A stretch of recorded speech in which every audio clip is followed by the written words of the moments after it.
Just a quick update on the old mixed reef.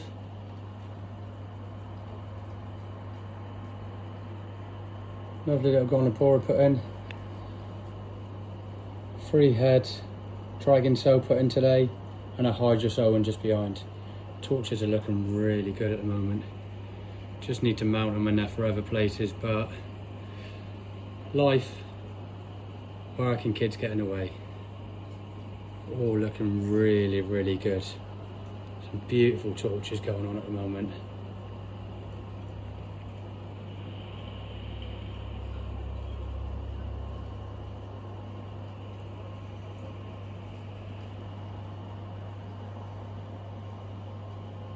Nice and healthy, eats like a horse. Beautiful fish. And a bonus, I don't nip no corals. Some lovely Dunkins in there as well.